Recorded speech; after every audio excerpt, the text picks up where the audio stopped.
Welcome back, everyone, as we get into our fourth and final set of the day.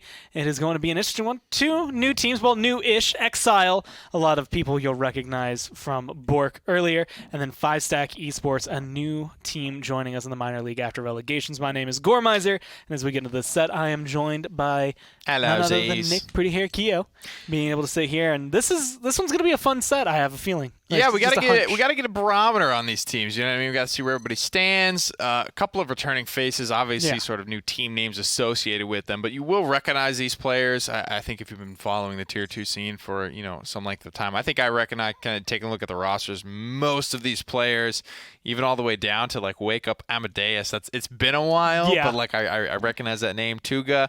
I think these are Latin American players. That's exactly what I was gonna say. Yeah, these names are sparking those Latam PGS memories up for me. And it's interesting because I think the only LATAM team that I recall being in any of the leagues was actually one and it's eStorm that's in a console league region. Not a lot that made it into minor league for Split 1. So being able to come in, FiveStack Esports is kind of showing that. Being said, this logo, Exile, right behind me, I would wear that on a shirt. So they at least get that bonus from me. I don't know whether or not that means they should absolutely be looking into merchandise, but that's Ancient, it's Bagel Wow, it's Jostles, it's Aspect, it's Longshot, Frog's listed as a sub. Like, it's a lot of the people that were on Bork, but in the current iteration, like going forward with a new team. At least they still have some type of dog logo. Yeah, right, with a little gas mask and a little hat on top. A little less bitey, though, and that was like the last little like shard of Bitey's spirit in Paladins. So a little sad to see that logo go for sure, but he lives on in our hearts for sure. Well, we do have the map bans as we're getting ready to go. Again, this is actually going to be a really good kind of heat check, I think, for both of these teams.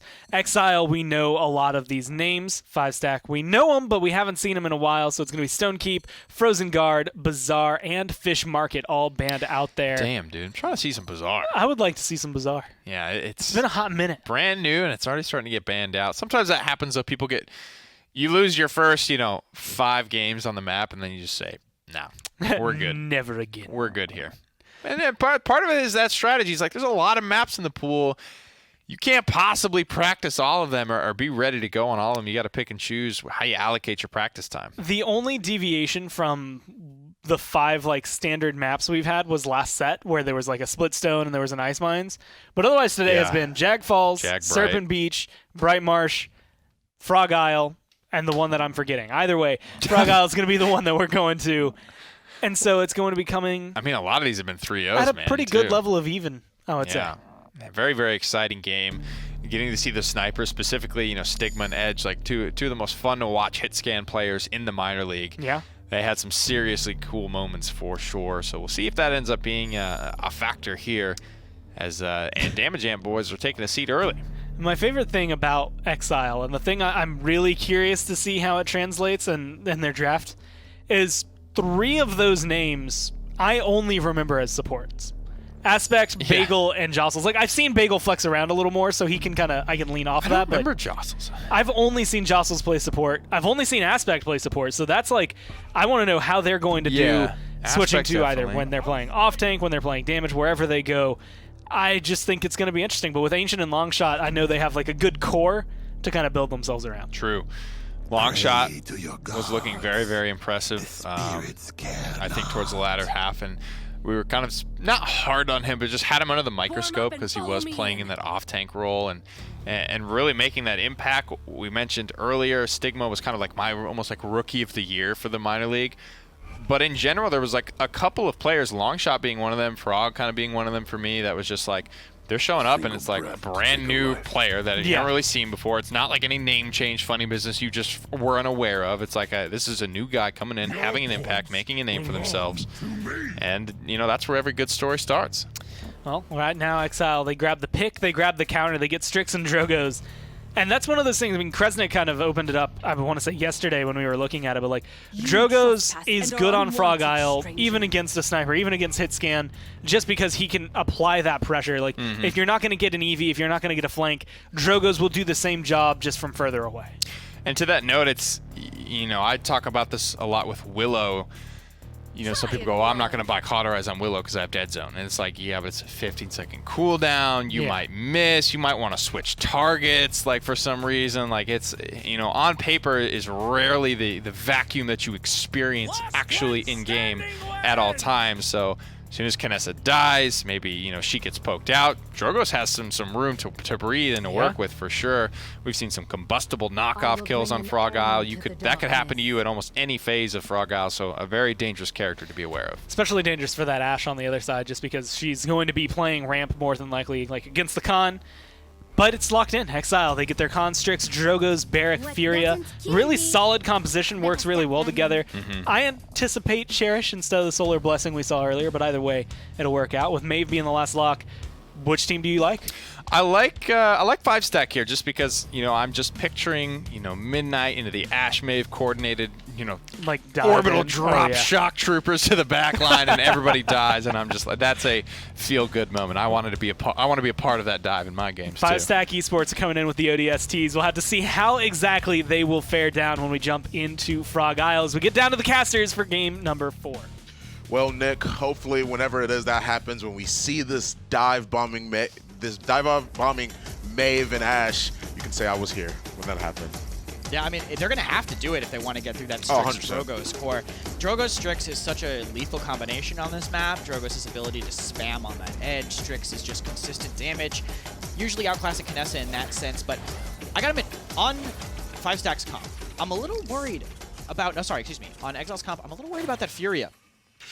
She's going to have to peek to heal. She has no, like, indirect kind of thing to heal with, unless they go Solar. It doesn't look like Jostles is going to pull out Solar Blessing here. So having to peek that Kinessa to heal is going to make things pretty hard for Exile to keep the heals up. Yeah, I can imagine that being a lot more dangerous for them. I didn't quite notice if they had banned the Genos there. Is there a reason they would have went for the Inflame as opposed to the some teams just prefer the set healing from the Furia. Okay. Yeah, Genos can be a little more inconsistent, but all comes down to team preference here. Both teams rolling out. FiveStack, they're going to have to get aggressive because I don't think Ashe will be able to hold off the onslaught if they wait. Yeah, it doesn't seem like that is. And immediately the first blood, Long Shot lives up to his name, does end up killing off the Maeve, stopping him on the flank. They already get booped off. He saw that the commander's dash was used. Already gets knocked off of the point. Very, very well done from Mr. L0 here. FiveStack now 18% on the point, and they're looking pretty clean right now. Yeah, Zero. Longshot is getting a little too aggressive. Thought he could catch him with the commander's grab. Couldn't. Actually, wow. Barely surviving. Strix barely getting away from that pressure from Zero. He's locking down the danger. He can't really push too far. He wants to keep things in the sightline of his sniper. Longshot looking like he's trying to bully out this Ashe. Getting the stun in. Can they find the kill? The tree's kind of giving him natural cover, but the body block should confirm that kill. They're actually not forward enough to get it. Zero barely surviving there in this hectic fight so far. Not only that, but Toga living with 52 HP, then being healed by the Furia, but by the Maldamba. Both of them do end up dying, though, which is very unfortunate. Both of them living within an inch of their life, not getting picked off at the time where the engage happened, but they were picked off when it mattered, which is what's allowing Exile to now push them back. Yeah, great aggression from Bagel, too, pushing through main, catching a couple there. Oh, fantastic follow-up, too, onto Mutoru. Thought he was safe. In fact, was not. They might be able to stop this cap if they can keep this window locked down. The main way they can touch would be the Ashe dashing through. They don't have the tanks, I think, to withstand that. Longshot having to back up on this danger. Aspect could be in danger himself in that area, but managed to back up. Actually, dangerous peek. Toga can tank it. FiveStack managed to get their Inar onto the point in main, though. That is true. The Inflame does get dropped down. Ice Monkey finding the kill, but not before the kill feed just fills up. We're seeing kill after kill happen here, but it is traded 3 for 3 with Exile first capturing the point. The first point on Frog Isles for them, followed up by a kill. Yeah. Amadeus getting picked off there by the Kinessa's aggression. I mean, he had to go in for the touch. He just got body blocked there by Ancient at the end.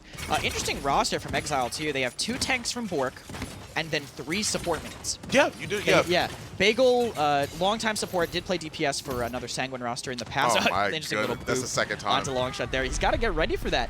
Midnight coming in. They clearly don't have resilience if Longshot's getting sent off the map, so this Midnight's going to do a lot. 2 picks already coming in. FiveStack's way. What a shot by Aspect! That was a crazy flick by him. I guess that's a lot of Damba flick heal practice coming into practice there. Really easy cleanup for them. FiveStack still getting some kills. They're going to get a forward zone here. tried to deny the Strix from getting too many angles once he gets on the respawn, but the Kinessa Amadeus is going to have to find angles to support here. It doesn't look like he's going to have the tank pressure to do it, though. Khan said he's had enough of being knocked off of the edge. Let's have you here, have a taste of your own medicine in terms of Ashe. She does get yeeted completely off of the side of the map. That's a little bit of a taste of her own medicine. They have 4 seconds left for them to respawn, and now the rest of FiveStack, being a 4-man currently, gonna have to wait for their teammate to come back. I find it kind of interesting that Vortex Grip is having a bit of a resurgence here. Before this, it was all Storm of Bullets all the time. The more consistent, faster firing, small DPS increase. It was kind of becoming a big thing, but even with people buying Resilience, it seems like teams are just finding more value in Vortex Grip. Didn't even end up managing to confirm the kill on the Ashe there. Aspect finds it much later, but still a lot of time bought. Ancient finding a kill onto Amadeus as he backs up. Both snipers traded out. Good long-range daggers by Toga. Exile setting up here, but they are still down their main pressure, their sniper, so everything falls to Aspect to keep up this damage. Yeah, keeping up the damage he is. He's been in a pretty good spot. Just shooting a few rockets at the Inara, trying to push up. There we go. Khan ends up going in as well, but the wall might be a little bit too much for him. He is literally back against the wall in between a Grok and a hard place. He can't actually move away from them, and he has to back off just a little bit. He does make it out, though. Ashley within an inch of her life, man. Bagel killing Toga, but not before they trade out Longshot for it as well. Dread Serpent follows through. L0, the Ashe of the Maldumba, look at their health. Look at how they haven't even died yet. Not even the Fire Spit. The Slither was too good, but they do finally manage to get the kill onto both of them. They played that pretty well, even though they did end up dying. Yeah, they couldn't pressure Aspect around the corner, and that shows why Drogoz is so good on this map into any picks. So much just indirect damage, being able to boop, knock them out of position. The Slither got forced. I mean, yes, it's awesome that he dodged it, but still, now he's out on the edge in the open with no way to cleanse himself, no mobility. That all confirmed into that for Exile. This is Bagel on his main push there after that mid-fight, getting all those cleanup kills for them. Really good stagger, actually, by Ice Monkey there on the end. Gave them the chance to refight, but the damage from Exile on the refight was just overwhelming. A headshot, like, it's a little bit of a digression. I'm a support main in this game. Seeing that is like, that's like giving me nightmares. Honestly, seeing that. He might have been able to survive if he had a heal target. I didn't get to see his health bar right before that burst, but Possession, a card that's pretty commonly ran in Dombo loadouts, with which if you have a heal target gets you upwards of 20% damage reduction. Okay. Yeah, he's running 16%, so maybe if he had a target he could have survived, but Swift Spirit's a little more valuable for him. A lot of teams really do like that speed. Stacks exceptionally well onto Inara and Ashe, and their tanks have to be aggressive to stop the Khan from just walking in. Yeah, that's for sure. And I mean, that Slither bonus has, I mean, we just saw what having that card does. Like, you saw how low him and L0 were, the both of them. If it wasn't for that card, he wouldn't have been able to actually survive that. But we see the Assert Dominance in the backline, followed by the Dragon Punch just before he quick cut to it. Bagel does get the kill onto the Kinessa. Doesn't have kill him off, but no, he gets knocked off. This is literally like just like a back and forth at this point. Yeah, Exile just being able to survive through the pressure. That Assert Dominance doesn't find anything. He tries to leave after it once he realizes his team isn't going to follow up, but the burst damage comes in. Oh, interesting communication there. Aspect thought the Inara was still on the point. Does not matter. Overpower finding Muto. No heals for FiveStack here on this refight. If they can get some more staggered picks here, they're going to have no chance to recontest this. Yeah, Ashe is going to have to push up, but like you said it perfectly. We also all just saw it. The Maldumba is down. They don't have a healer. He just respawned. They do manage to get Aspect, though, but Longshot killing Toga, like, you see how low that Inara is behind her wall. Same thing for L0 over there. He gets picked off. Inara's looking super low, too. Kinessa falls. Will Inara be the next one to fall? Oh, yep. Yes, yep. I mean, fantastic damage from Exile. Keeping that Inara low. The Kinessa had to blink in. If she had been able to survive, if the Inara had been able to touch, maybe the Kinessa could have sat window, gotten some damage in, pressured Bagel, not let him just free fire. But, I mean, I've been on a team with Bagel before as direct damage. I know what he can do, and FiveStack is finding that out pretty quickly right now. Yeah, I mean, oh gosh, that 1,800 damage, even still on a tank, that's a pretty healthy chunk that she just lost, purely based off of a headshot. Nice shot from Bagel. He knows the Kinessa's back there. Wants to get the shot. The sniper battle peaks are currently happening right now. He does manage to hit Toga. Dread Serpent comes through once again. Maeve! I don't know what happened. I think it was the Commander's grab that actually... the Vortex grip. Okay, yeah. Okay, it was that actually knocked her off. And then immediately after that, FiveStack, if Bagel wouldn't have died, he would have been knocked off as well. Yeah. Aspect goes down. Barrack forced to jump off the side. To reset himself. Exactly, to reset himself, to prevent himself from being staggered. He Yeah. does do that so he can group up with his team faster. Yeah, just wants to reset those cooldowns. Right, when yeah. your teammates do that in pubs, 60% chance they are resetting themselves. And not feeding. We don't have to talk about the other 40. They're setting up. Khan actually, long shot, really forward on the danger. Kind of pressuring out that Ashe. She gets knocked back pretty far, not sure what from, but she's still keeping this, long shot still keeping this zone. Blocks the boop, actually. That's a lot out for the Ashe. He doesn't grab. He shouts instead to negate the damage. Ashe still caught in. Almost gets knocked off by the combustible, but this CC Vortex grip should confirm that. Jostle's finding a kill into Ice Monkey 2. No way to stall the cart. If Exile can find the stagger on the damages here, just might with the Fire Spit. Nope, Mave's DR barely keeping her up. If they can stagger these kills, this could be great, but FiveStack are going to have their spawns in time. Yeah. They still have Midnight, Assert Dominance, Seismic Crash, Headhunter, plenty of options. I want to see how Exile set up to deal with this. Well, they had Headhunter before it was. Kness just got picked off. The Dragon Punch comes through. They want to make sure they get the Inara. He's looking. The wall movement. Are you kidding me? Seismic Crash comes down. Manages to get a few stuns. My mind is blown right now. Aspect missing the Fire Spit too that would have knocked the Inara off, but it looks like it's not going to matter. Plenty of pressure coming from the rest of the team. Vortex grip onto the Knessa. Not a sentence you say very much, but Amadeus isn't able to look at the cart. With that DR out of the way, Zero has no more sustain. The Vortex grip con gun's going to put pound in the damage. Exile pushing a 4-0 victory. Yeah, that was convincing.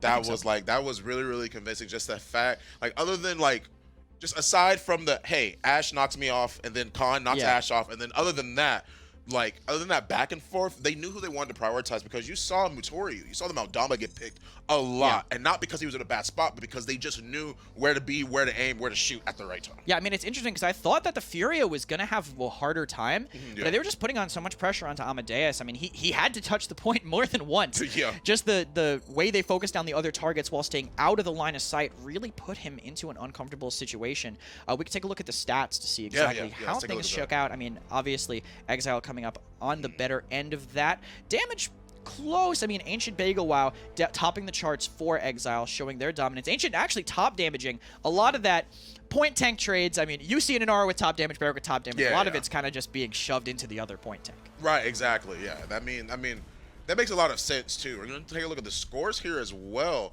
And I know it's like Bagel, Aspect, like all of Exile, man. Like all of them, all of them positive. Meanwhile, FiveStack is negative. It is only their first game though, so they're not completely out. They still have a chance. Oh yeah, they have plenty of time to work it up. I mean, I won't put that completely on draft. I think Exile performed really well with the draft. FiveStack had some options, but Exile just dealt with it really well. I mean, we saw the assert dominance onto the high ground from Zero. Just didn't accomplish anything. Tanks in the way, completely blocking it. The man he was trying to get onto, Bagel WoW. I mean, snipers on this map are a story that have been told quite often, but Bagel reminded us that he is one that we should remember.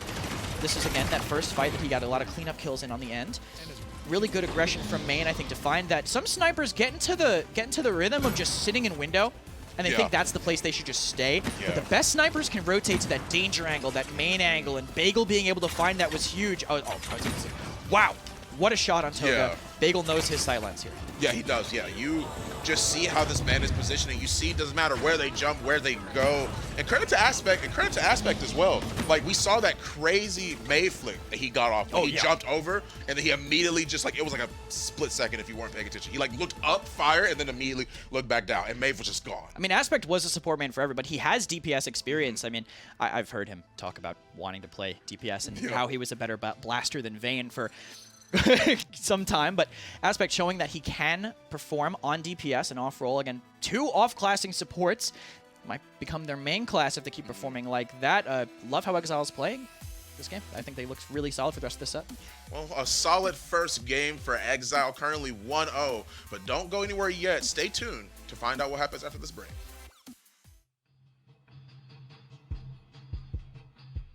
SteelSeries, the official peripheral provider of the Paladins minor league.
And we are back, so we're getting situated for game number 2 here of the 4th set. And admittedly, Exile looked really solid throughout that first game. I am impressed to see what Bagel and Aspect do, but my name's still Gormizer, still sitting with me, still pretty hair as we come through. And it was impressive to see what they did. Like Ice Monkey, the rest of the crew kind of got bullied a little bit with how well Exile was playing. Yeah, you never really know, especially when people make those kind of, I don't know what I think an easier role swap would be like a blaster to a hit scan or something like that. But like going from support to either frontline or support to hit scan, I mean, you're playing just a completely different job, whether it is to heal or to tank or to do damage. You never really know how that's going to go. Yeah. I like to think everybody has at least a couple of like carries in the pocket for when they, play their solo Just games. holding on to them. Whether it's an Ander or something, but Bagel looking phenomenal on these snipers. That bodes well for Frog. I want to see kind of what else is in the pool, right? I want to hold my judgments. I don't want to, jump to any conclusions here. It's a long set. It's going to be a longer phase. He's going to need to be good on a lot of stuff for this team. You need a couple maps under your belt, at least before we give the initial judgment. And of course, now you're going to go to Jag Falls. It's just been all standards today. I mean, there's been a little bit of deviation from it, but I'm perfectly happy with it just being. I'm never upset to see tried Jag. And true Paladins. Yeah, I'm never ever upset. I think Jag's probably my favorite map to watch, just because it feels like you can do almost anything. Snipers are a stretch, but everything else is pretty much in the ball game, and because of that, it just becomes so much more fun to watch because you never know quite what you're going to see. So execution based, whether it's going to be a triple frontline or something more standard, 3 DPS, all kinds of stuff in the ballpark. Slightly different bans this time around though, with Genos being open and in fact Tyra actually taking a seat. And the Inara getting banned stands out to me just because Ice Monkey got bullied on it. Like that Inara was like 0-8, 1-8. It was not doing incredibly well. So it being banned away, I think to me screams more that Exile know not only is she pretty good on Jaguar Falls, but also that they're more likely to go for it. It also leaves open 2 champions that we literally never get to see. And when Makoa's first pick, Atlas goes right after him. And that's kind of been the big debate, I mean, as of late, is just Makoa, Atlas. Who really is that first pick? Well set up here. You ban out the Inara. You leap open 2, powerful off tanks here. Yeah. You get one, they get one. That's cool. But there's only one, like, super strong point frontliner left open. They grab it in the barracks, so upper hand in that, right? We'll have to see how the rest of the draft goes, but they've gotten themselves off to like a lead. Hopefully, it's a lead that'll pay off for them in the long run. I mean, if you're Aspect, 10-5 last game on Drogo's. Jag Falls is a pretty good Drogo's map. So far, they haven't gone anything. Like it might be one of those like keep him in the pocket until the very end, lock in maybe some other things. Leon probably that's going for to dissuade Bagel, that, but. That's going to actually. I was thinking keeping it open for Exile. I mean, if you have Atlas, Barrack, Leon, Maldamba, you might still want to put that Drogo's out there on that roster.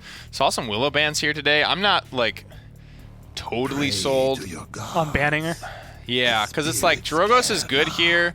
When he used to be like just hard combustible pretty much every game, and I think that's where we've seen him be most dominant. Wormjets has not really. And maybe this is due to other hit scan, right? There's so many factors, at different times in the meta, but maybe that's due to Leon's being more viable, more hit scan stuff, more counters. But Drogo's has just not taken over Jaguar Falls in the way he used to for me. Still solid, still runnable. Speak of the devil, and they both shall appear, Drogo's and Willow, it looks like, for both these teams.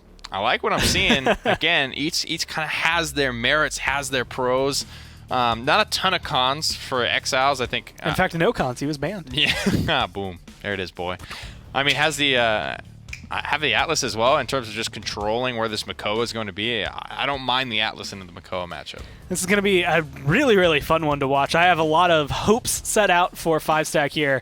And I'm interested to see how exactly the flex from the Drogos to the Willow is going to go for Aspect. But we are going to be going in Jaguar Falls for map number 2. Let's jump down to the casters and see if FiveStack can tie it up.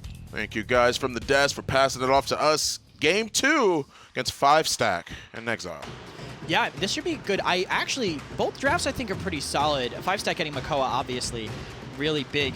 A little bit of almost, I would say, disrespect from Exile, because when you give Makoa away like that for free, you're either saying, we're going to hard counter you, or you're just not going to have that much of an impact. Considering they don't have any hard counters on their team, I'm more swaying the way if they just don't know how much of an impact he's going to have, and they're willing to take that risk. I mean, Yeah, I mean, I completely, I really completely agree with, just agree with you on that, because it's like the Makoa is such a priority ban for so many different teams that by leaving him open, either you're going to pick him or you're just going to let them team pick him if you're, like you say, if you're just not worried about what he has to offer. And I immediately think that Barrick is regretting it now. Yeah, definitely going to after a hook like that. He actually manages to get away because of the great stasis field. Toga on Drogos is going to have to be a big difference maker here. I think Amadeus is going to do it for him instead in case if he doesn't want to show up. But Exile backing up, they're going to have to. They have to look for Toga. They can't let him get away with it. But their hardest counter for the Drogos is dead. They don't have this Leon on the field. Stun on 0 means he has to dash out, but he actually got caught on the wall. Man. So unfortunate for them. Exile have a chance to retake this, but Aspect's got to play his life carefully. Yeah, he definitely does. The Drogos just firing shots around that corner. No, Aspect is about to come right around there. He doesn't want to take too many shots, so he fires back some of his own. The shield ends up going down. Rewind as well, coming out from the Atlas. 72, excuse me, on the payload for FiveStack. But Exile slowly building their own repertoire of points. Yeah, long shot though, overextending to try to take down Ice Monkey right when the dash came back up. Great pressure in the front. They're going to lose Barrick here too. Man. Confidently in FiveStack's favor so far. He's walking in. Good hook onto Jostles. Doesn't turn it. Doesn't let the team get it. He wants it all for himself to clean up that double. FiveStack are going to walk away with this mid, holding face pretty confidently here too. Cart's moving forward. We'll have to see what happens. Yeah, I mean, Zero's just positioning himself in a way where if anybody comes down the stairs, he'll be sure to pressure them, force them to back up even if they don't want to. Here comes the hook. Rewind, going to be incoming. There it is immediately. Longshot doesn't want to deal with any of that, but he just rewinds himself back into the same spot. Zero and the rest of FiveStack are just sitting there waiting for him. He goes around all the way on the side looking for Leon. She gets healed. He's forced to back up. You know, when I talked about the disrespect earlier, I'll say I've been on both sides of it. I've had my team been given Makoa, and I've given teams Makoa. That first round after you give him Makoa, after he hits 4 hooks in a row, you're just, that's the, oh no. Yeah, right, yeah, exactly. Like, all right, great job, guys. Great draft. And then he gets 5 hooks in the first fight, and you're just like, yeah, and you're like, oh boy, we're going to have to settle in because this is going to be a tough one. Like I said, Exile, not any real hard counters to the Makoa. I guess Atlas, no, not even Atlas. If he wasn't running Leviathan, he maybe would have to set back on the ultimate to kind of negate some of the health he gains, but it's just not going to be enough. Makoa running max rejuve, max speed, not a lot of surf, which most people kind of like stack into it like 4 or 5, but lowering ebb and flow, lowering surf to have a little bit more sustainability, which will help him once he backs away from the dead zone to get back into the fight a little bit faster. Looks like, oh, actually peeling ult helps them take down Ice Monkey and Toga. Nice. Hook comes in on a long shot, but it's not going to make a difference here. Good stuff coming out from FiveStack. Now they're just running the Makoa down. And I'm glad the cards are brought up from Makoa because I'm genuinely curious about this. So I noticed that he gets the increased healing, about 50% for what he's getting. Does that stack with Rejuvenate if you buy the item? Diminishing returns. Diminishing. There's a there is a calculator. There's a formula. Right. I have to go to my own chat online to get that formula every time I need it. I totally understand. But I can tell you about it later. Diminishing returns affects any number that gets added up into this game, other than a select few. Slither getting forced out by the through time and space might help if Amadeus finds these kills, but Jostle's actually perfectly line of sighting him. Barrick getting pushed back, dashing back. Ancient trying not to die here. Trades coming in both ways. 4 versus 4. Ice Monkey finding it, has to rotate to the right. Kills all going FiveStack's way. Okay. Yeah, FiveStack's really bringing it out there. He immediately killed 3 individuals on Exile, just really mowing them down, running them down right there. There was ever a time where you were questioning what your draft was like. I feel like it would be right now because this Makoa, man, this Makoa. That's all I can say. We can cut it off right there. Dome Shield getting forced out onto the point to try to buy some time. Fayflight coming in as well to buy a little more. Maybe he'll float in the Dome Shield to get some sustain. Barrick dying, so that won't be an option, but Aspect getting great shots from the top, catching the Cassie. Overtime's going to run down. Exile bring it to a 1-1. A couple ultimates spent, but FiveStack actually have even less in the tank than they do. Yeah, I mean, Exile really clutched it out there just in the end. I see there was a 7-3 score for the Lian. Yeah, a perfect replay just to see exactly what happened. Sniped right out of the sky with the presence. Dressed able to come through to peel. That's when we were looking at that Makoa on the other side of the map, literally right there, and that's when they all filed in. But that snipe coming out from Bagel was just really, that was important. That assert dominant snipe was important. You don't need tank pressure when your DPS is hitting all their auto cancels. I mean, Leon's lethality, all of her abilities just cancel into each other. She can auto ability, and that burst combo burns through almost anything. I mean, yes, the Ashe was pretty low, but finding those kills plus the Elim cooldowns means the Bagel can just keep it rolling. Yeah. Looking into this mid, Exile do have the Exile, and hopefully they're looking to use it to prove their namesake proud. Setting up here on the left, Rogo's getting forced out early, and Hook finds no value. Not a great start for FiveStack. yeah, Bagel and the rest of them are really trying to move in. They're trying to slowly push them back. I heard the Exile just run rampant. I heard the ticking time bomb. He does manage to hit the Makoa. He's forcing them at least a little bit further back. 33% on the point for FiveStack. Just a little bit, 3%. Toe tip in the water right there for Exile, and they're really trying to see what they can do, but the Dread Serpent wasn't close enough. Matoriu getting the kill onto the Maldamba, followed by Amadeus, man.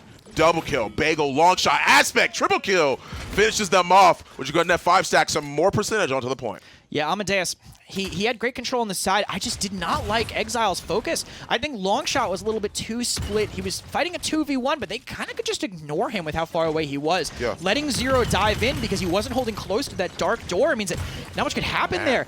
Oh, actually, oh wow, Makoa going really far forward, finding the pick onto Longshot, which means no touch guaranteed. Ancient coming in here just a little bit too late. Kills mostly going the way of FiveStack. Got turned a little bit for now, but Exile's now on the back foot. Jostle's trying to run away, not give up. I was going to say not give up his streak, but he doesn't even have one. Yeah, not Toriu. Toga was actually applying a few shots onto the point there, trying to see if he can get a few kills, trying to see if he could at least start something for his team, and it definitely seems like it worked. He did go down, but not at the cost of Exile not only losing the payload, but like losing that point, giving the second point to FiveStack, and now they're just, now this Makoa's, he's going in there with the Ancient Rage. He has to move all the way up, but the Cassie covers it. The life insurance policy, the insurance policy on Makoa. He's like, okay, you can't get the kill? I'll pick it up, no problem. Amadeus with a double right there. Nice job done by FiveStack. That insurance was on 24/7 call, and it really showed Amadeus. What a hook! Oh my god. What a hook from Zero onto the running Barrack. Ancient could not make it away. Resets, barely let him make it out. That's why failsafe is so important in that Barrack build. Toga using this cover here to put on pressure. He can't get shot by the Leon unless he drops down. This actually could be kind of risky, but Leon's on the other side. He must know that from his team's comms. Putting on a lot of pressure onto the point tank. He might have to dome shield. It could be too late if he uses it. Doesn't even use it. This is probably going to go 3-1 for FiveStack. Atlas is trying his best to contest, but two individuals on Exile already down. Make that 3. I don't know if we can get a 4th, but Atlas is looking pretty low, and he goes down as well. Slither onto the point, but no snakes are allowed in this domain. Killed off finally, a full team wipe. I'm going to say something a little bit controversial here. Just a little bit. Hit me. Okay. When you say controversial, you mean like Reddit controversial, where it still has 20,000 upvotes? Yeah. Or do you mean like actually controversial? Yeah, no, like the 20,000 upvotes. Okay. I think Makoa is a good character. I'm going to have to pull you aside and talk about that. Yeah, okay. All right. I understand. We really need to have a talk because I understand. I don't think I know you anymore. Yeah, you know what, Kersnick? That's fair. That's fair. Like, I understand what it was I said was just a little bit out there. I understand. I apologize to all you viewers at home. Cover your ears. This is not something that should be said. I think Makoa is a good character. Man, Longshot, stat lines, KDA stat line for tank doesn't mean a ton. Right, yeah. But 0 and 7 on an Atlas, a character who has such fantastic long-range confirmation and just good survivability with the rewind. I mean, he's getting pressured really hard. Those hooks are forcing his rewind, and with that gun, his sustainability is not there. It looks like Exile actually playing through the Sunroom, wanting to flank, but Ancient left alone might end up dying to this Ash pressure. His flank's coming in to save him, though. Can Exile get this with the wraparound? I don't think that they'll actually be able to. L0 managing to get the kill on the Bagel, the very first kill it is for them in this little mid-fight right now. Aspect goes down as well, followed by Barrack. They're just using the ultimates. They want to cash in this. They just want to cash in the win for this game 1, no, game 2, really. Stocks are up for FiveStack, and sell they are for all of their ultimates. They're pushing in really aggressive zone, and they still have good ultimates in line. If the Cassie Amadeus can get a few more shots, Scout comes online, which means nothing special. Zero in their face, about to have the Ancient Rage, but all of them are knocked off their mounts. Dread Serpent's not going to get much of anything. Dodging does get the kill, but, I mean, everyone stopped to get that. There's no way they can touch Jostles and Aspects just backing up to their spawn. Genos just sat on the point and capped. That was it. FiveStack swung back really nicely after that Frog Isle game. Yep. Like, what else can you say? Like, they live, like, yep. I thought you were just going to say yep and look at me and I was going to be like, well, fantastic game there from FiveStack. No, it's, they did a really good job towards the end. The Dread Serpent to make sure that everybody was dismounted, feared away from the point. They couldn't get back to it. Just really, not necessarily clutching it out, but just holding that advantage that they had. Yeah, I think so. I mean, the pressure from the Makoa, yes, he got feared. Yes, he wasn't able to pull off the Ancient Rage, but still just drawing all of their attention. I actually want to see this. I want to see how Longshot ended up. I mentioned his impact earlier. His damage below his Barrack still close, but man, the damage even across the board, I think FiveStack they won every mid, every fight looked just in their favor. They did, and while Exile it's such a good way to put it, because like you can win, you can defend really well. Yeah. You can make sure that you have a strong defense. If they cap the point, okay, well, if we cap the point, we can do this. We can do good in the later game fights. We can do good later on, right? But if you always win that mid fight, you're going to win the game. Yeah, no matter what, no matter the situation. And FiveStack always found the hole, I think, the biggest thing. They always are able to kind of abuse long shot. When you give up Atlas, you want him to go 0-9. You know? Getting Makoa is a good way to do that. But the story of this game, the man who was able to clean up all these frags, especially with that one triple in that mid fight, Amadeus, man. I mean, Cassie has been a mainstay in Paladins competitive for so long. And when you have a performance like this, you know why. Bagel trying to help his team in mid, but just cannot. He was the one leading there. I think got a little bit baited by FiveStack. And like I said, all their plans on mid were so good. This, I believe, is that triple that he got. Longshot not able to find the kills. And great peel by Amadeus to save his tank. Triple kill was very, very nicely done. Just the movement, the dodge rolls came out when they needed to. There's the life insurance policy coming up from him, making sure that that Makoa, if you can't get it, he sure can. Amadeus sure can. Yeah, and that also, even like the ultimate management, you don't think that with Cassie too much, but the fact that he had that Scout at the very end meant that Exile can't do anything cheeky. Scout, very underrated ultimate, but being able to see where every enemy is means your positioning is going to be better than it would have been otherwise, right? True, yeah. And FiveStack had great positioning that whole set, but still, each team only won their map. Now things are going to go into Exile's favor, because if they win, lose, win, it's going to end 3-2 Exile. Yeah, exactly. And with a tied game, that's going to be the end of game 2, but don't go anywhere. Stay tuned right after this break.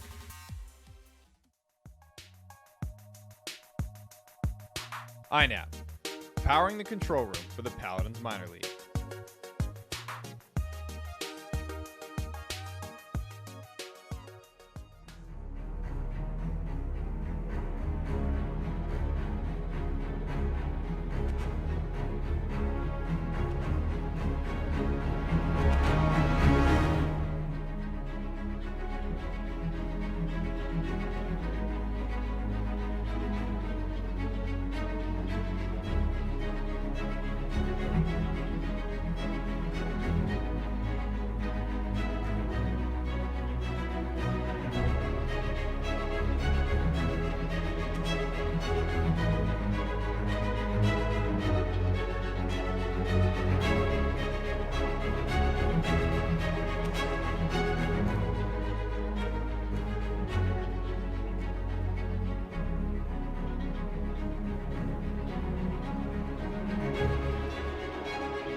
Well, Amadeus is awake. We know perfectly fine that has been happening. He did insane in this last game. And I think it's just a good showing, again, for these two teams when it's like, okay, you definitely are going to have to do probably a little work to match up with Sanguine and Shadows in their like current forms. But to come out and be like, cool, if we're going to be technically 3rd and 4th overall in this, we are going to brawl out for the first set and make sure that everyone knows it can go either way. Definitely. And I was kind of saying earlier, it's almost like the sign of a competitive set when you can at least take your map pick. Yeah. That's like the bare minimum you should be shooting for in these sets. This should be your best foot forward. And some of that has to do, like, sometimes your best foot forward is also your opponent's, like, one of their, top 3 maps or something like that. So winning your map pick might be a little bit more difficult than some of these other sets, but it's just a good sign for the rest of the set that these guys are going to be a competitive head-to-head matchup. I'm excited to see how it continues out, because now it's going to be kind of, again, switching things up where Exile take control of where we're going to end up going, what map they want to play on. So far, it's been pretty tame. It's been Frog Isle, it's been Jack Falls, and it's going to stay just as tame. It's going to go to Bright Marsh. Yeah, buddy. Which, admittedly, like based on general layout and general fights, this kind of feels like it might go more towards FiveStack Esports just because they were able to take Jack Falls. Yeah, there's definitely, some parallels to draw there. Really, for me, at least in console and the very, very start of today, running those triple frontline drafts, they're viable. It's not every single time that you're going to see those on Bright and on Jag. But I think if you're not a team that's going to run those, then you're maybe going to struggle just as much. Switching things up a little bit in the draft, that could be something you look to do. And already we're seeing that a little bit. Makoa, one of the power picks that made it through last time, he's not going to be here. Krogos is not going to be available.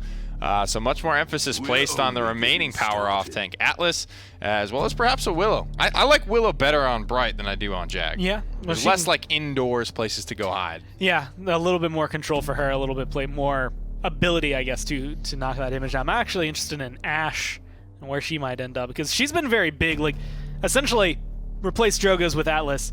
Ashe has been the almost go-to first pick tank that we've had the last few weeks, and I mean even during MSI. But now you see Atlas, you see Barrack, you see Inara. That leaves a flex tank open for Exile here if they want to go for the Ashe, or if they want to maybe lean onto something else like Fernando. I think I'm actually taking Willow Leon here. They already have both their frontliners. Yeah, so you know if you want you're going to get Ashe. Like, they're not going to take Ashe. And again, I think Willow really shuts down these two picks, and Leon is like that really, really popular counter pick to Willow. So you'd kind of be good on both fronts there, but they are going to go for the Ashe as well as the Leon. There's somewhat of a same thread of thought there where, oh, well, if we get Leon, there's no way they pick Willow. Yeah. But after Jaguar falls, we had that same conversation around Drogoz and Willow, and both of them got picked anyway. So it's kind of like they're not too worried about these paper matchups. You know what I mean? They're going to get what they want to get. Now, blaster-wise, we've seen a lot of Drogoz. We've seen a lot of Willow, and she's coming through once again. Bomb King has been not devoid today. He's been played a lot, actually, in Europe, but this was one of his maps. Jag Falls was one of his maps.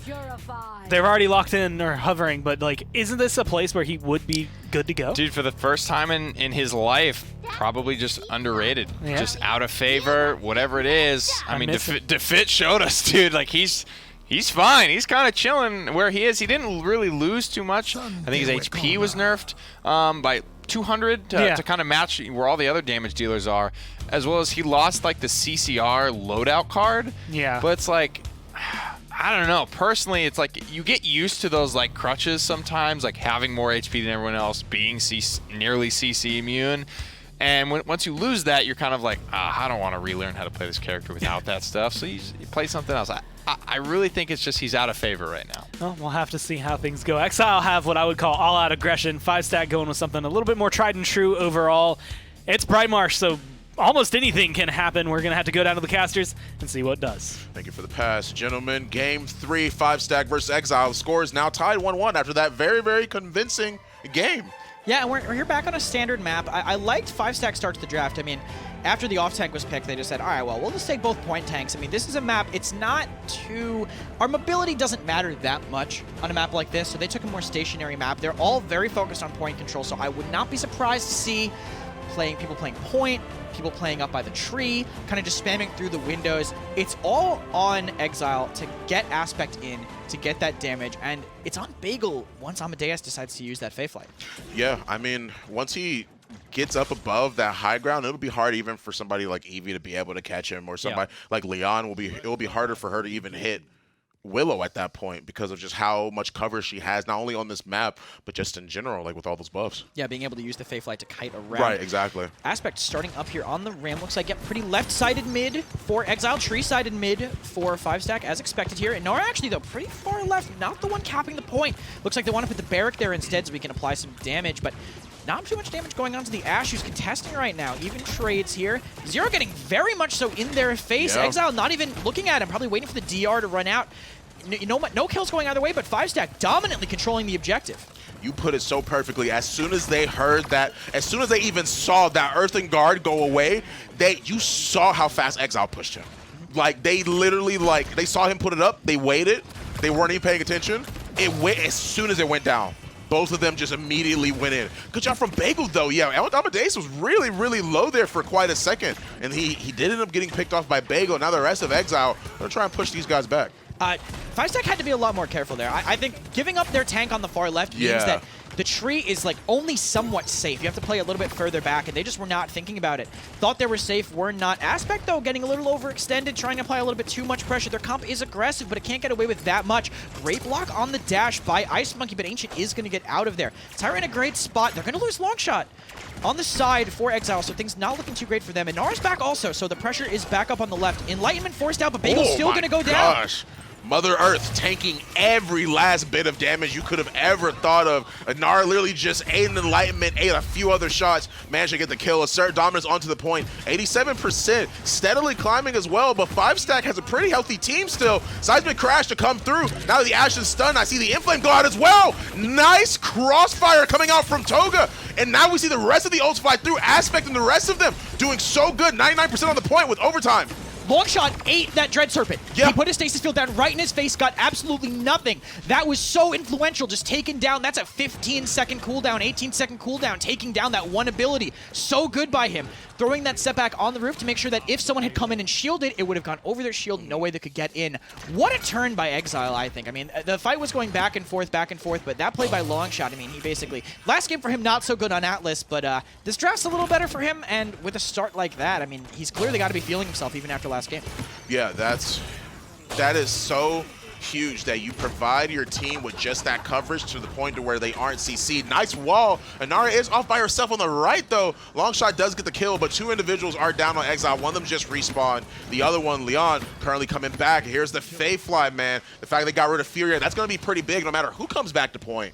They're not going to be without. They're going to be without a healer. Yeah, Blast Flower making sure that fight goes in the way of the Willow, because if without it, maybe, you know, Furia could have won that. She does some pretty respectable damage. Great timing on that rewind by Longshot. Actually, I want to point out the flexibility of FiveStack here. After that setback, perfectly around the corner, that's the benefit of Deja Vu. Don't really need the big shield on this map. But Amadeus and Toga flipped. Amadeus is now on the Blaster. Yeah, that's a good point. And Toga's on the hit scan. I guess maybe either one's more comfortable on Willow than the other is on Tyra, but regardless, I mean, some teams have done that swap before. It's something Na'Vi does, you know, Creatives playing the Bomb King, Mutsu playing the Drogos. FiveStack getting pushed back really far here. Barrett trying to live in main, but that's a lot of damage on him. Does dodge the dash to make the Ashe go in, but FiveStack still no kills on either side. Exile, Enlightenment, Seismic Crash. 3 ultimates are online, 2 for Exile, 1 for FiveStack Esports, but the Inflame is now there. Ice Storm and the rest of them are coming up. Body block coming out for the Barrack. Nice job. Amadeus picks up the kill. Ice Monkey goes down as well. Nice. Just nice ability. Nice Pyre Strike coming out from the Furia. The Inflame at the right time? Are you kidding me? Exile so on point today. What an Ice Storm. I mean, the Inflame came with the Ice Storm, but that boosted the Eminence that came through and got that kill. Still, though, Zero stalling the cart in the back line. They still have to get kills onto these tanks. It's not over just yet for FiveStack in this round. Both tanks pretty forward, though. Longshot in a fantastic position. If he gets the setback on the cart, they might not have a chance to touch. Doesn't even need it. Ice Monkey's just going to go down. Way too much damage. Exile take this 2-0 with 4 ultimates, almost 5 online for FiveStack. 2 points already on the board for Exile. 5 minutes, 15 seconds on the clock. Could potentially be a 10-minute game, maybe. Not quite sure. Depends on if Exile is really bringing the power this go around. It depends on how Exile use their ultimates. I mean, Exile... why did you have to name yourself that, guys? Aspect other team name ideas were so bad. I'm sorry. and you hear that Aspect? For ruining this for ruining this for us right now. But Exile, the ultimate, is going to be a big crux for this. I mean, it has to see something. Assert Dominance could be strong too, but Resiliences are already coming online for FiveStack, so they're going to have to. It's going to have to be impactful because of the invincibility, not because of the AOE stun.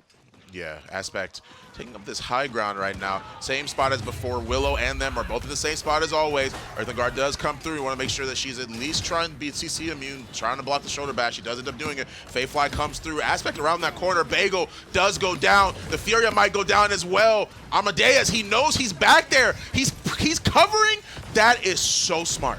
Furia's not dead, but he's covering both exits and entrances. So he can't peek to heal. So he can't peek to heal anybody. So well done. Longshot goes down next, followed by the Dread Serpent. Now Amadeus can go in and do what he needs to. Aspect, such limited movement along with the wall. The earthbending too strong from Inara. She does get the kill, 99%. FiveStack Esports is here to play this round. Toph puts her foot down and just catches them in the right side. Really good by FiveStack. I mean, it started great for Exile. I like the concept of what they did because they know that, hey, last mid we killed the Inara and then we won the mid because we had left control. So immediately they said, all right, we'll just send Ashe in, she'll assert dominance, and that should at least zone off the Inara. But, I mean, Ashe doesn't do enough damage to deal with that alone. They didn't rotate anyone else there. They used the Fave Flight instead to try to counter that. from FiveStack. No ultimates got eaten by Stasis Field this time, so they all connected, and everything went FiveStack's way, considering they're a point composition with double comeback.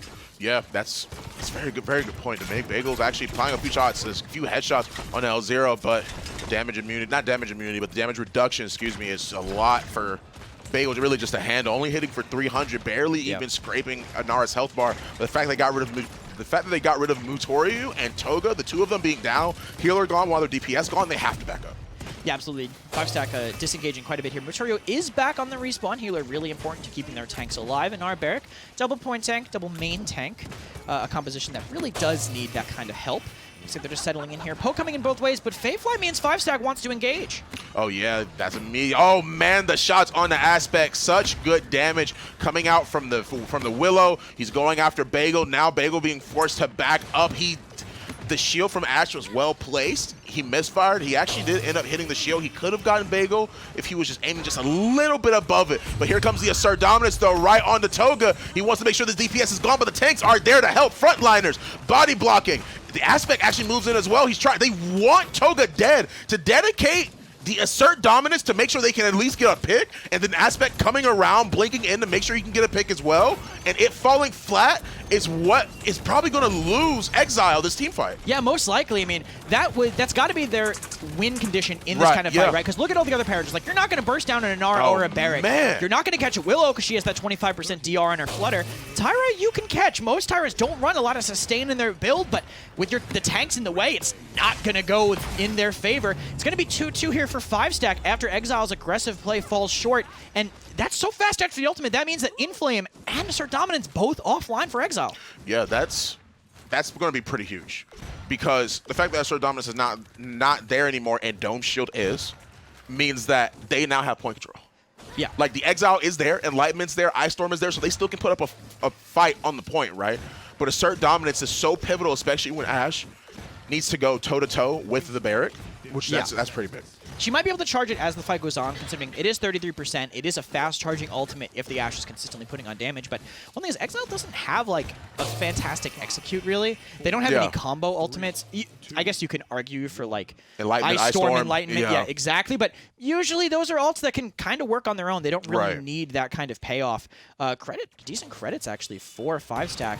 Getting Chronos 3 onto their Dom, which should help with Slither and Gourd cooldowns. Ice Storm coming into the point, trying to catch the Barrack, but nobody can follow up on the kills. Toga actually finding Bagel in the meantime, looking really bad for Exile. Aspect, though, pressuring from the top, catches Toga. That's the easiest pick for them to do. So much damage off the board now. They're still poking the point, but they can't get through. Cap time going in the whole time for FiveStack.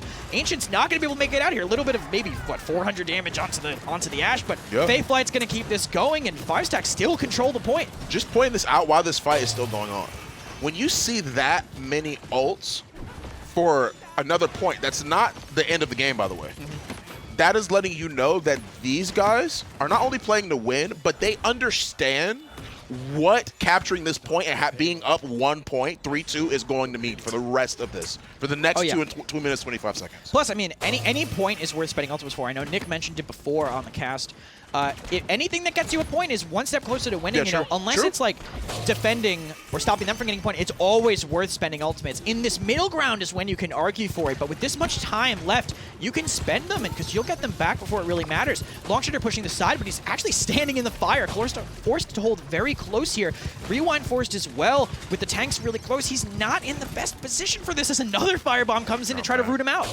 Yeah, Toga's all the way in the back line. He's trying to take a few shots at people who he's seeing like are just standing a little bit too far off, a little bit off kills, a little bit off position. He's putting Hunter's Mark on people like that. Exactly what I'm talking about. Onto Atlas, onto people who keep moving off a little bit to the right. He's trying to get damage, but he's not engaging. He's not committing. Aspect is down, which is going to be a huge thing. But as soon as you see Toga get this low, he's just dedicating everything to it. But the wall, I don't actually know if that played a factor in him dying. I'm not actually sure. I think he still would have died anyway, but still, putting a mark on an Atlas is actually really influential. Like, even just getting that off exactly confirms his death, because rewinding, like self-rewinding, doesn't cleanse the mark. The mark is still there once the rewind is over. Usually that means you'll wait out the damage boost, but a lot of Tyras are running a card in their build, if you want to check that out, that increases the time of it. Yep, 4 extra seconds on the reveal. Doesn't mean that he's taking bonus damage in that time, but still just having that there, having that information. Same reason why Scout's good. It lets you position just a little better. Toga fighting this right side. Exile just poking from every angle. It looks like FaveFlight actually coming in, but no kills found yet. Still a lot of pressure. They're forced so far back. Ice Storm ends up going out from Aspect. They do want to make sure that Barrett can actually get the point, or at least get the payload in or something. 40 seconds left onto the clock. L0 Toga, 2 of them finding 1 kill each of their own. They look like they want to go for long shot next. They do find it, and FiveStack Esports is now in the lead. Wow, that was unfortunate there at the end by Aspect. I know he was diving onto 2 targets, could not find the kill, and good smart thinking by the Willow. Dead Zone was in that room too. I mean, his flicker heal on the blink wasn't getting him anything. He had to fly out, just got caught out. Lots of damage off the field because of that. FiveStack, I think they played their draft fantastic. Yeah, I think they did too. I mean, like, just the presence of mind from just having the, like the Tyra, just having the Anara, just having that staying power. Like, they knew when to go in, when to take advantage, and they definitely maximized it. Yeah, I mean, like we saw earlier when they were appealing really hard for that Tyra, they knew she was going to be the crux of their strategy. And we can see, I mean, I'm not sure exactly how well the Tyra did. I'm sure we'll see here. Not as much damage as the Willow, but that's not really the Tyra's job. Bottom damage on the team, but everybody else getting that much damage, out damaging most of the players on Exile, shows the benefit that Hunter's Mark brings. Not only is it information, that 25% damage increase is why she's in the meta in the first place. Exactly. That's one thing it is you want to keep an eye out on. If you ever see like hit scans like Tyra that don't actually like excel, like in the damage, aren't doing a little bit more, and oh man, I just see like the scores like all around. The tank fragging. Yeah, that's what it is I'm looking at. One big part of that, well, first Aspect 5 and 10, I guess it was just hard for him to find an angle into this composition too. I think L0 had so many kills because of those mids where he's holding the right, and they're just kind of feeding into him. I mean, he was the guy solo holding right. So, I mean, we can tell his impact on this game, super influential, locking them down, just getting a lot of cleanup from all the damage coming in from Amadeus, Monkey, Toga, all the players that were just applying the pressure for him. And I think, yep, this is him holding this right side. His domain decides to be his. Enlightenment not going to do anything to that Mother's Grace. Yeah, just literally eats everything. Like, that's what the point, like, that's why I highlighted that specific point, is because, like, he knew when to go in, and he just starts like running them down. Like, you're just like watching like the Hulk run at you, like, because you can't stop her, you can't see her. And throughout these plays, you just see her just in these flank spots. Such a good. That was a great seismic crash. Man. It perfectly split the difference. He threw it right in the middle, caught the Ash, caught the Atlas, not through the stasis field, but caught him before he could put it down, you know.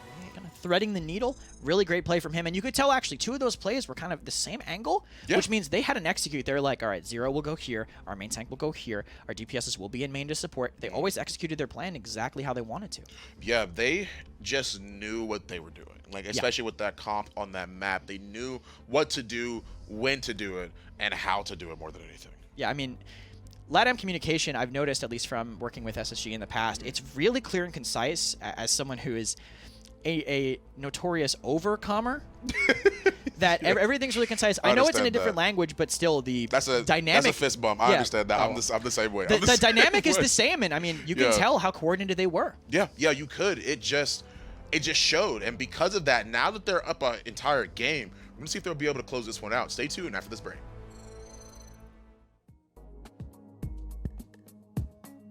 Respawn, the official gaming chair of the Paladins minor league.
Well, it seems like FiveStack are in it to win it. At least their front lines are as of right now. Another good performance from Wake Up Amadeus, but it really was Ice Monkey and Zero that game that were kind of driving things home. Yeah, when it's time to give a front line credit, it's time to give front lines credit. I mean, a lot of times we look at them for, making space, setting things up, and crediting them for that. And sometimes even like the top play cam can recognize, a good setup stun. But this time around, it was just KD and damage, man. They were walking people down. They were getting it done. This is more impressive for Inara, but, having that Damba Swift Spirits to back you up. Yeah. It's awesome to see, and it's kind of fun. I'm sure you can speak to that type of Inara play as well. I mean, it was just like 12-5 is unheard of. Like, again, like you're looking at what I think the first game was like 1-8, 0-8. Like, it was such a drastic flip of what we saw earlier that I think it's good for FiveStack Esports and showcasing again Bright Marsh, Jag Falls, their kind of map. Frog Isle got a little out of hand for him, but now I'm kind of curious as to where Exile want to take it, because like this is becoming, well, not becoming, it is do or die. So they're going to take us to the Great Equalizer and Ice Mine. Or so we thought. In this, the Ice Mine still might have the desired effect in the minor league. It's having less and less of that effect in the Premier League, man. People are getting too good at it, starting to actually practice it here. Because it is designed to be very, very equalizing, very, very difficult to convert on unless you're very well practiced. Like I kind of got to talk about with Kresik a little bit, very few people, and this might be somewhat true for every map, very few people draft to convert the payload, you know what I mean? Yeah. You're kind of drafting for the point fight, more or less. But certain maps like Frog Isle, like the Sniper's pretty good to drive home a payload and things like that. So there are maps that, your draft can have some impact on your conversion. But here, it's all about that point fight. That's why you see, frankly, even Fernando's, Combustible Drogos, as things that are a little bit more niche on a lot of other maps, they're going to step up and they're going to play a part. Well, Atlas is making it through the bans once again, but it doesn't feel as threatening right now. Like, it's just one of those things Exile, I think, have to dial up where this impact is coming. I had a very, very similar feeling earlier. I was on Jag Falls as well with Slapadopoulos when he was playing it, where it was just like, it's there like at essence, but it's not impacting the same way that, like, if Diggy Dog is playing it or any of those off tanks that you see in the Premier League, which, granted, there's going to be a difference between the two, but you need your Atlas to have that kind of performance. He needs to blow up. He needs to just take over the game. Be first pick. Play like it. You know what I mean? You can't have your priority picks, not pulling their weight. You're putting too much emphasis, you're putting too much value on them in the drafts for them to not be so. Atlas has been proved on multiple fields, multiple fronts by multiple players, like just how powerful he can be. But he's not easy. He's not a super straightforward character. It's not always readily apparent how and when you want to use your cooldowns to kind of get max value out of those. But therein kind of lies the value of the frontline player. That's what we're going to have to see. Exile, I'm feeling like it has done well enough, or that it's not the problem, so they've gone back to it. Look at the Inara, the Willow on the other side, Barrack, Ashe, Maldamba, Drogos. The only thing that stands out to me about FiveStack right here is that they didn't go for a Genos in a composition that looks like a very much Genos-built comp.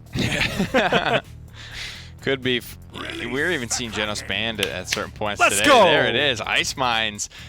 Not if there was a map, man, like we had the Frog Isle, I almost don't even count that, where Mutu was just playing Harpoon Dredge on that map. This was, I believe, the first map we ever saw Dredge on, and aside from Jaguar Falls, this is that map where you're drafting for the point fight, and Dredge, this is like the perfect setup for him. Everybody is just crammed in this tiny little box with not a lot of ways to get in or out. I mean, this is like, when anyone asks, if you ask any pro player, any minor league player, anybody who plays Dredge, what are his best maps? Ice Mines is the very first one that comes up, and then everything else becomes, well, maybe if you want to, maybe if you can, but Ice Mines is the only one that he is like tried and true on. It's going to be interesting to see how he comes out here now with the Atlas, the Inara, the Willow. They're going double blaster. Let's see what Ice Mines has. Yarn me mateys, it's me, a Dredge. You ever heard the story of the Dredge Pirate, John Roberts? Yes. Dread Pirate. That's not the Dredge Pirate. The Dredge Pirate. I love that. Do I even know my lines, my voice lines? You don't even need to. That's okay. That bit is good in my heart. And now it's over. Moving into Ice Mines, double blaster coming in for Exile. It's a lack of consistent damage. Yeah. So they're gonna have to either get lucky with how FiveStack positions, or just hit everything. And they're also going to have a small lack of cauterize. The only caught on the team, Longshot Ancient, Dredge has to go Deft Hands if he's going Scuttle, especially with the Yeah. remove of Heave Away from his build, well, since they changed it to the reduced Harpoon cooldown, I believe it is now. Yeah, he's running a mostly sustain build since the removal of that card. Bonus shielding, healing, and healing on standing next to the teleporter. But yeah, he has to go Deft Hands, so Cauterize is going to be a little low. He's going to control this left side, standing on his shortcut so he can heal himself. Going to take a damage amp from that Fire Spit, but as of right now, he's keeping FiveStack pretty split. Yeah, he is. Just firing right there into that choke point is going to be the deciding factor of where some people move forward because they're already ahead, and other people move back. Like, Dredge has that spatial control. He's good on some maps. He's not good on all, but when you have, like, these maps with these close corners, like, choke points, it's where he really shines. One of the things I always said was that Ice Mines is a map determined by circles. Yeah. I'm so sad I keep going back to this metaphor. If you have a team with more zoning circles than the other team, you'll probably take it as long as you don't misplay. And Dredge is a champion that every single time he clicks, he's shooting a circle of some kind. Sometimes it's a sphere with his left click, but actually Amadeus finding a hole in the defense, catching Bego on the side. That's a lot of power on zoning defensive power out. And that means FiveStack's going to take this. Dredge's spam controls the barn, but if they're just going to take the left side and push past you, it's not going to matter. Yeah, it's really not, because the first objective already goes to FiveStack Esports here. Amadeus holding this choke point, really. Like, there's a lot of, you're going to say that word a lot on this map. There's a lot of choke points here. Holding this choke point. The Ice Mine story. Yeah, yeah, exactly. That's exactly what you could say. Here we go. We're going to go immediately onto the long shot on the Atlas. He has to force the rewind. He is super low, though. Rewinds himself as well to keep himself at tip-top health. And he has to back off because of that. Now there are two people over there. He's just going to pretty much concede this. I like how FiveStack have kind of noticed that Longshot isn't doing as much as he could be on the Atlas. Like, he's actually finding some decent shots. I mean, on a Faith Flying Willow that was kind of low on HP. It's not like he's a complete non-factor, but it's shown that they can play around him. So the fact that they keep giving it up, I think, is really good.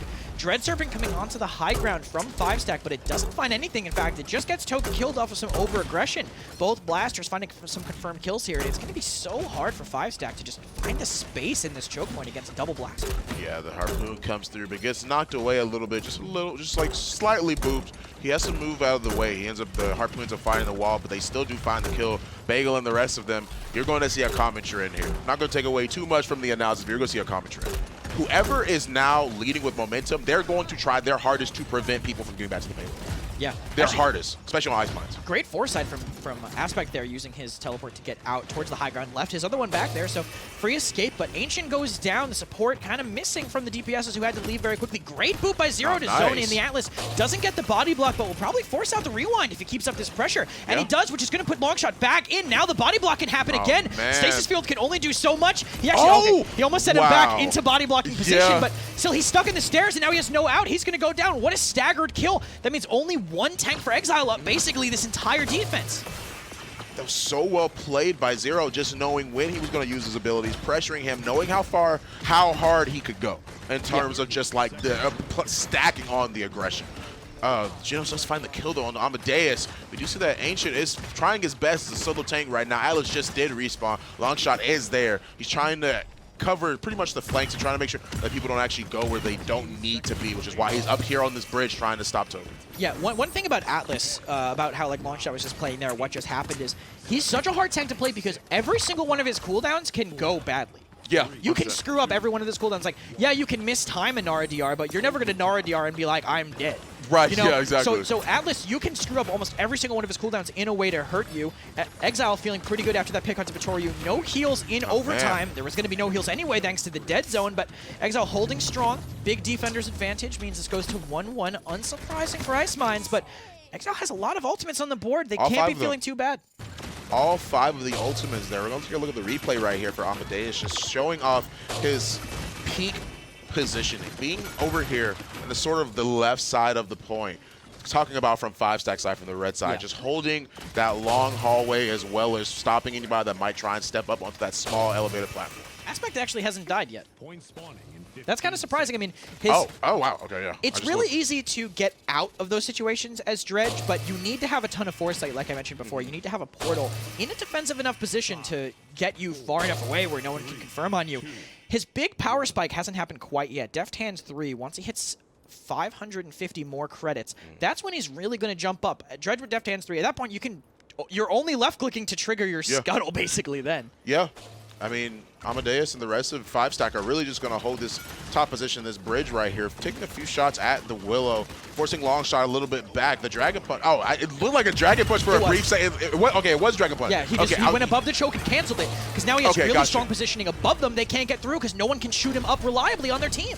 Yeah, the Assert Dominance comes through to get the stun off into the back line. Moves him a little bit forward. They want to make sure Aspect goes down. He does through time and space. Doesn't find anybody, but finds some damage. Ancient trades 0 for Aspect. And because of that, they are now down 1 for 1 on either team. Dreadsaber comes through. Nice snipe. Making sure Bagel gets knocked down off of that high point position. Amadeus cleans up the rest of the kill. Ancient looks like he's going to be next, being forced to back off. Can't live very much longer, but he does manage to do it as a Gnar long shot, trying to make sure that he can actually go on the Ice Monkey, tries to even get a kill, rewinds himself, and now he's back out. Now this fight is sort of slowly calming down. Ice Monkey countered every single one of Longshot's cooldowns there. Great use of the Dome Shield. Punch coming in recharged because it didn't find the kill initially. Again, if you don't find the kill with it or you cancel it, it'll go down to 30%. If you die during it, you lose it all, but Toga, thankfully for himself, survived until now. Ancient finding the kill on him with the retake, contesting the point, but Ash is actually in the backline poking this Dredge. Has to run away because of Aspect's poke, but great rotation from Zero, forcing Ancient out. Probably has low cooldowns there, might end up dying in the barn area. Yeah, he does. Ancient goes down, and Gnar is down. One of their tanks are gone. Longshot going to try and contest as best he can, but boops Atlas all the way back into his team, forcing a rewind, forces him to back all the way up. But now FiveStack Esports with 2 points on the board to Exile's 1. It's looking pretty good for them right now. Yeah, honestly, like I mentioned before about Atlas's cooldowns kind of backfiring on them. Yeah, Longshot rewinds after he gets pushed out, and then he was behind his team. You know, your tanks have to lead you in when these choke points are so small, especially through Vivian Drogo's damage, and they just could not touch there. Drogo's kind of spam. Longshot trying to flank on the side, might get a kill on the Drogos, or at least a shot. Get some poke damage onto Maturyu, but there's no way he can follow up on that. Maybe if he gets knocked in by this combustible, but it doesn't look like he will be. Aspect rotating with his teleporter. Decent spam here. He actually ended up in a flank position, but Dredge has to have, I think, Deft Hands 3 before he can find these really close range kills. Yeah, he is taking a few shots at the Drogos, though he knows he's around that corner. Uses the Harlem Shake to make sure he can actually get out of there and repositions himself behind his team. Make sure he gets some huge grenades. Yeah, that took me a second. I was really reaching, so I'm like, No, I got it. I get it. Okay, cool. We are on the same page, and so are FiveStack with how close I think they're playing on this. They're just able to. They're always rotating the right ways. Their cooldowns are countering almost all of Exile's too. Exile's still with 5 ultimates, but I don't know if they'll even be able to find targets for them. Maybe Fateflight, because it's hard to mess that one up, but FiveStack's always ready for it. Oh, the Void Grip followed by the Dread Serpent to make sure that they clear out that back line, force them out of their positioning, out of their high ground. Amadeus finds the kill.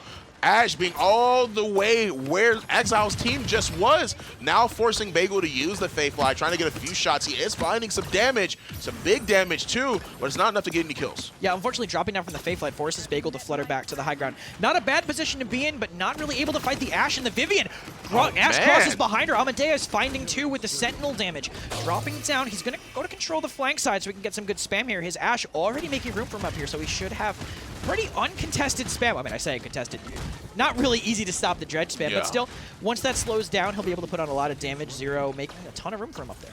Zero and Amadeus are both just holding this upper ground, this bridge right here, forcing Exile to pretty much come to them. Zero is taking a few shots at Longshot, though. Gonna force him to back off just a little bit, trying to... Longshot's giving him his respect. He doesn't want to push up too far without making sure that he's like in a bad spot. But Zero's going to try and zone him as hard as he can. Going to literally back all the way up to like where the opening is behind the window to get some healing from on top. They need to get re-healed too, because if they're going into overtime with low health, it's basically over with all the defender advantage. Looks like they might want to convert this. Dragon Punch coming in. Perfect wall. Perfect wall to block that off, but 3 of Exile go back into spawn. Toga zoning 3 with 1 tank dead. If they can kill the Inara while Toga's just single-handedly locking 3 in spawn, this could end right now. Oh my goodness, no one else is there on the payload, and because of that, Ancient being one of the only ones left right next to it, when he goes down, they now have 3 points. FiveStack Esports, this looks like their last game. Yeah, wow. That was a great wall by Ancient, but Toga's positioning so forward. They all had to disengage. They were all so clumped, and when you're doing that with a Vivian shooting at you too, like, yeah, she's not splashing you, but I mean, she still has the Sentinels. That damage is still cleaving through them. Fantastic positioning by FiveStack, and unfortunate for Exile to be so clumped up on that backside. Yeah, I mean, it was really like they were all holding high ground because they didn't, like, once... I believe it was once Longshot went down, once Ancient was the only one that was left on the point, the rest of Exile was like, whoa, this is like a little bit too much. You don't want to be up this far. They were trying to hold back that high ground, and because of that, it actually ended up working against them in that situation, because once Ancient went down, the rest of them literally had like no time to react to go to payload. Yeah, and they're kind of low on utility, so Aspect has to buy Wrecker and Resilience, kind of losing out on his chance to get Deft Hands 3, because this is the last round. You can't rely on like, oh, don't worry, we'll win this mid with my Deft Hands 3, you know. You're going to need utility. Seismic Crash coming in for Exile, trying to turn something quick, but it doesn't look like it finds anything, actually. Might have gotten a stun, but no confirm. Dome Shield in the barn to buy some room. Aspect forced to back up. Still no kills either way. Health is pretty bad on the Baron, but his resets are going to get him out safe.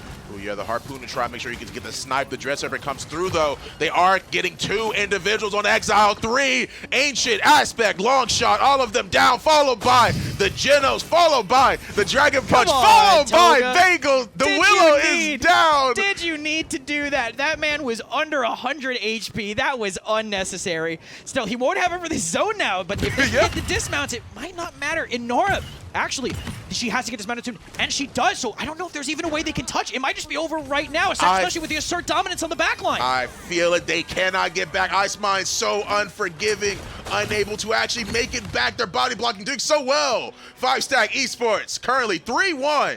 Looking really good right now. Yeah, I mean, Bagel, they tried to use the Fae Flight to get back, but I mean, it moves a lot faster now.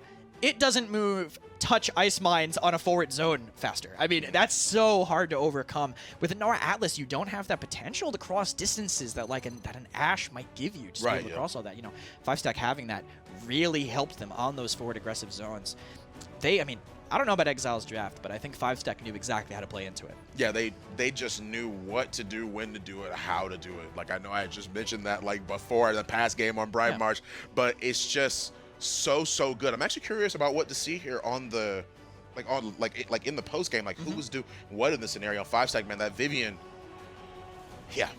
pretty respectable damage from Vivian. I mean, that's basically her job, you know, to just lay down that damage. Toga having a great game as well. He really didn't have a counter. The closest thing that Exile had to that was the Atlas, and he was taking a lot of pressure from the Vivian. All the Assault Rifle characters pretty solid into him. We know why Victor with the barrage through that. Tyra marked out going away, but Vivian just putting on that damage. Once Stasis Field is down, Atlas doesn't have a get-in ability like some other off-tanks do, so when there's consistent damage, he really falters. Yeah, he definitely does. You're seeing the KDs right here, 2-7, 2-4 for Aspect and Longshot. Once again, you mentioned it before, not necessarily in a disrespectful way, but you're saying that they're noticing that he wasn't like really popping off like as Atlas, and we see it here. We saw it last game too. This is, I think, the second, or I believe all times where actually he was going negative. Yeah, and Amadeus with that consistent damage was able to clean up a lot of the kills that the damage the Toga was doing. Obviously, he had an insane amount of damage too, but you could just tell like the dynamic. Watch that one clip where they're in spawn, right? He's just laying in the damage. He got all the kills. Toga put on all the pressure, but Amadeus, I mean, if you're in the kill feed, you are getting the credit. He was in the right place all the time to get all that cleanup. Indeed, the shots are coming through. Aspect does go down as well, and you're just seeing here in this replay, like, where the positioning Amadeus is, like, once again, like, I'm so glad they went to the shot. Just him holding this upper bridge with his ultimate, just all the way, see, like, that when Longshot went down, they were like, whoa, gotta back up. Ancient went down too, and they were like, well, we messed up, didn't we? Yeah, they had to play a little bit more forward, but it's so hard with the Drogos. You know, if you hold near the you're thinking like, oh, we can hold near the cart, use that cover there, but the Combustible knocks you out of that cover. It's nowhere near as safe as you think it is. Combustible, that indirect damage, that displacement, super influential. It's why he's a good pick on this map on Frog Isle, even into hard counters. Yeah, it was just such a good all-around game coming out from FiveStack. I mean, like, they've been drafting really well, they've been picking really well, they just know their stuff, know their characters, because that it netted them the win. But before we close out, let's pass it right back to the desk. What do you guys think? Well, I think FiveStack have showcased exactly what they wanted to today. They came out, they played really well. That first game kind of left questions in everyone's mind as to how today was going to go. And then after the second game, it's like, okay, 1-1. Literally anything could happen, but they sealed the deal for the last two. Good again to see, you know, this largely LATAM squad come out and have this type of impact in the North American minor league. It's something that hasn't really been done in force before. I think there's probably been a couple of LATAM players sprinkled along. We used to have the LATAM PGS, but overall, it's good to see that kind of health of the scene. Yeah. New faces. They're new for the minor league, but like have been around before. Like we were saying earlier, there's definitely some history. There's definitely some experience on this roster, and it's kind of showing through in this matchup today. And I mean, it's one of those things. They have maybe a couple of factors that are working for them. Like we see the Willow, the Dredge, we see Atlas coming through, and maybe not quite hitting the way I think Exile planned for them to. And it's just that transition of on paper, this is going to be great. In actuality, it didn't match. Like the play didn't match the mindset. Wow. Yeah. I mean, definitely a couple of things there, like especially when the casters talk about Amadeus on not one but two characters, having these big type of performances on Cassie, on Vivian, and while that was a bit of a riskier composition to run on Ice Mines, when Vivian gets in your face as a Dredge, you've kind of already lost. You don't really know what to do anymore. You don't really want people to get super, super up close into your grill. He's more there to like zone you out preemptively. If you have to be on the objective, he's just going to barrage it. He's better when you have to be where he wants you to be. Well, I'm excited when we do end up taking like a peek at the standings and looking at the end of the day, just because the first week's always the most fun, because even though right now both of these teams, just in seeming, how they took their own sets, don't know how they're going to fare up against Sanguine, how they're going to fare up against Shadows. But I believe with that 3-1, that does technically put FiveStack Esports as the number one team. Number one, baby. But if you missed it, this was the day. 3-0, 3-0, 3-2 there for Shadows and Sanguine, showing how close these are. A reverse sweep as well for Shadows, so very impressive from them. And then FiveStack, kind of technically a reverse sweep where they lost one and then won 3 in a row. But it's been really, really solid from them. And I'm just excited to see where this minor league goes. Yep, FiveStack Shadows. You mentioned it, FiveStack technically in first just because of the game differential. 1-0, of course, for both those teams. Only one game has been played thus far. I'm most excited to kind of continue to watch Europe, though, and watch this one play out, specifically this Penta roster. Lots of substitute players today. So once they're at full strength, what does this team really look like? But they do get 3-0'd, unfortunately, the Sour team with their 2 subs, so they will have to kind of take that back seat for now. And, going same way this split as it did last time, everyone's going to play each other a copious amount, but it was moments very early on, Sour Team and Penta, when it came down to, okay, who's going to be first seed coming in MSI, those mattered. Like, the first 2 sets were because they were 5-game lengths that changed that differential between the two of them. Then the last couple were all Penta all the time, so you have to kind of keep those in mind as we go forward. And speaking of going forward, we can go ahead and look at next week's schedule, what games we're going to be able to see. It's going to start off Sour Team and One Trick Pony. I'm actually really excited to see that. And then Penta will probably see in full force against All Business. Shadows and Exile, that'll answer some questions about Exile. And then FiveStack and Sanguine, which I think will give us more of a whereabouts of where FiveStack are.